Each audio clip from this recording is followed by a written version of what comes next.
Hello, this is amyyakumb. MB stands for Mobile Gaming.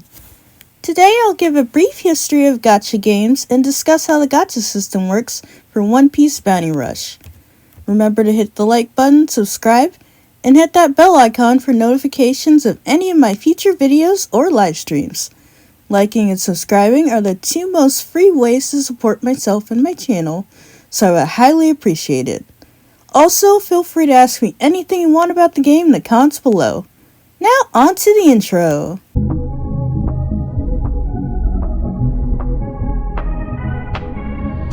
I'm changing who I am. I'm making a new plan, rearranging my life, and I want the back of a rug.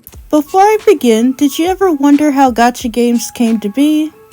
Well, the word gacha originated from the word gachapon, a Japanese word for vending machine capsule toys, with gacha being the sound you make when cranking the gachapon, and pon for the sound of the toy capsule landing in the collection tray.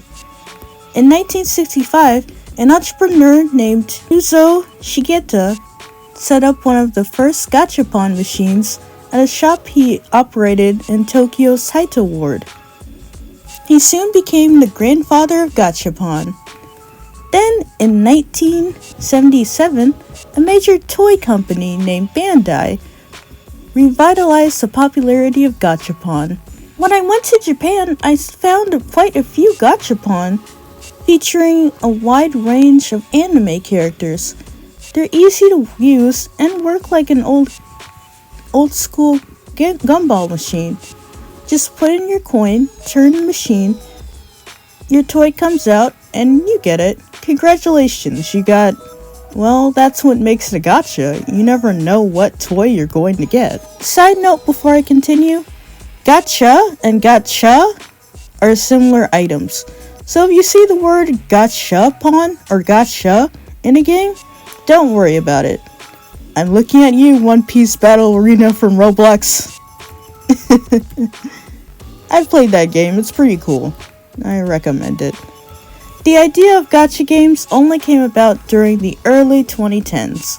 The very first gacha game was called Dragon Collection, a card game where you collect dragons. Pretty much. It also had an anime and manga, but I'm not going to go into that.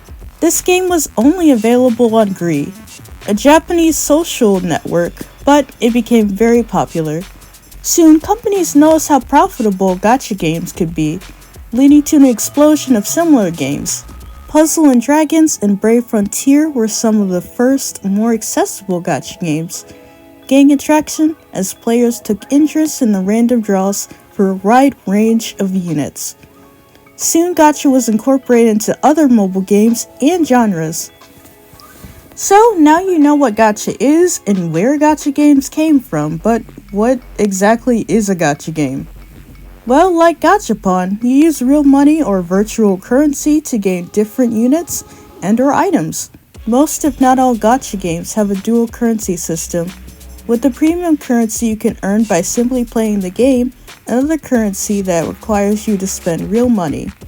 Of course, the latter is where developers and companies get their revenue, but the former helps increase the player base overall. Not everyone wants to spend money, but seriously, who can pass up a free game? Normally, players separate gacha games into two kinds, free to play or pay to win. While all gacha games are free to play, some are not so free to play friendly. While you can play the game without spending money, the game encourages you to do so, or you'll struggle to advance the game, or it takes a grueling amount of time to make it past bosses, or certain ranks in more competitive games. This is pay to win, or whale-friendly games as I like to call them. Players are also separated into three groups: free-to-play players, light spenders, or dolphins, and whales. Free-to-play players don't spend any money. Dolphins or light spenders spend a few dollars or so occasionally, and whales spend most of the money on a game. Usually in the thousands or more, not gonna lie. There are players in OPBR right now who have spent well over 50,000 on their account. Looking at you, Soul47. Sorry for calling you out. Anyway, with all that info in mind, let's take a short break. Now ask yourself, have you played any gacha games? If so, what was your favorite? Or what elements of the gacha did you like or dislike? Just some questions to think about before I explain the basics of the gacha system. And if you're curious, I played a lot of gacha games, and do have my own favorites. In terms of free-to-play friendly game, I prefer Atelier Resliana, Nikke, and Guardian Tales. I never spent any money on them and found all three of them very enjoyable. Yes, even Nikke, I'm a cultured girl. For more whale-friendly options, but I still love them, I recommend One Piece Bounty Rush, My Hero Strongest Hero, and Epic 7. The latter is very grindy, and you need certain units for the best gear in the game, but that's why I believe it's more whale-friendly. For the former two games, you need to spend some money here and there, or you'll have a difficult time progressing.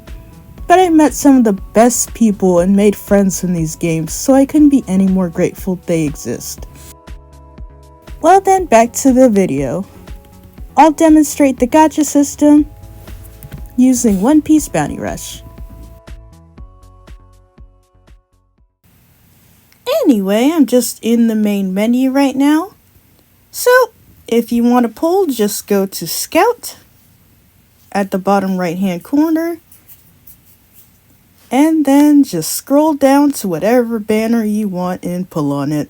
As long as you have the premium currency or rainbow diamonds in this case, it's fine.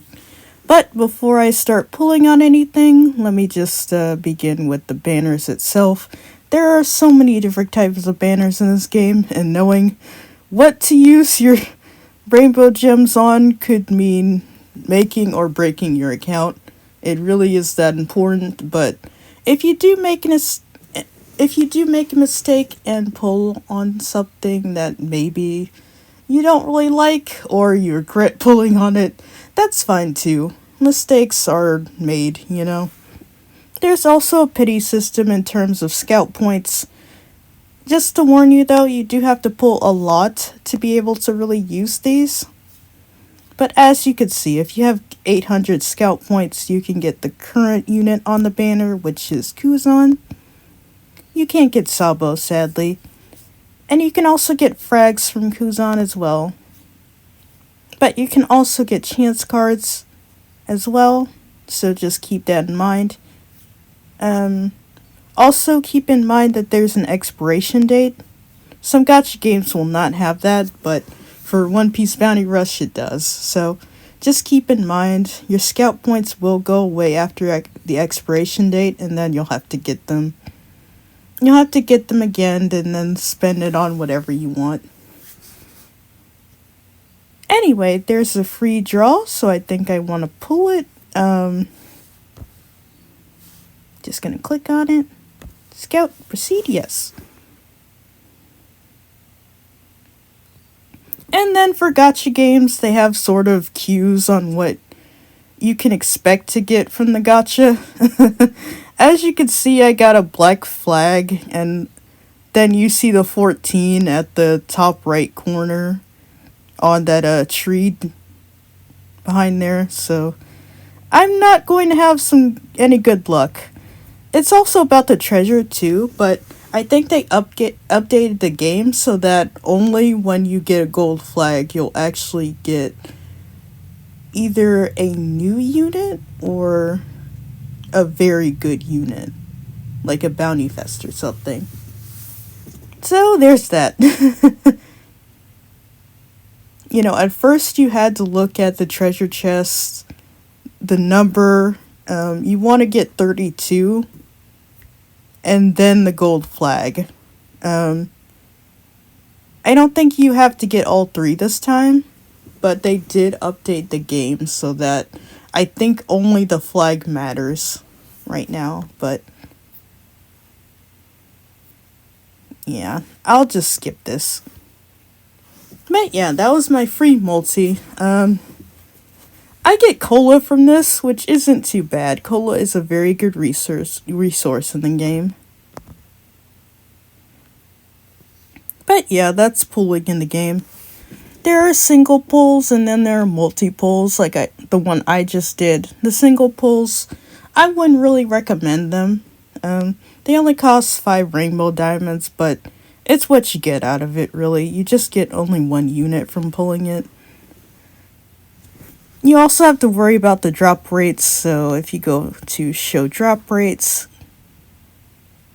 there are drop rates for each and every banner, so you could just look at them. You have a 100% chance of getting a 4-star on this Sabo banner, so, if you ever want some 4 stars and you have some rainbow diamonds to spare on, you might want to pull, You might even get Sabo, but just to warn you, it's a 0.2% chance. So you'll either need a lot of rainbow diamonds to get him, or you're just going to need a lot of luck, pretty much. And even with the less than 0.1% chance of getting a 4-star, you are guaranteed at least 1 4-star on this banner with each multi you do. So there's also that as well. And it is possible to reroll on the game if you feel like the units that you obtain aren't very good, or you don't end up getting the unit that you want. So in this case, if you pull for Sabo and you didn't get him with the little rainbow diamonds you already have, then you could just make another account and do it all again, Keep pulling until you get Sabo on your account or another unit that you want. Personally, for this game, I wouldn't recommend it. I wouldn't recommend it for any of the games, but do what you want, I just think it takes too much time, so I don't personally do it. And then just one last thing, at least in terms of gacha games, there is a theory about seeded or even gold seeded accounts. So, you want to re-roll just to get the units that you want. But, if you spend like a few rainbow diamonds and you end up getting Sabo or something, and then maybe on the next banner you end up getting like 2 copies of an EX or something that comes out, then your account has crazy luck, and it's actually supposed to be a seeded or a gold seeded account. But you don't really know unless you start pulling. Just wanted to let you know about that. I personally think it's a theory. I think with all accounts that get made, they're just randomly generated. It's like, I don't know. I just think it's a theory, I think it's just randomly generated for each account. And you just have the same amount of luck as anyone else. Sometimes you get lucky, sometimes you don't for these gacha games. And, like Gachapon, you really just don't know what you're gonna get.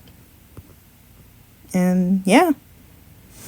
But I did want to just add that little tidbit in there, since it is the gacha video. And there you have it. So be sure to like the video, subscribe, and click on that bell icon for more videos in the future. And with that, I'll see you next time. Bye! Jana!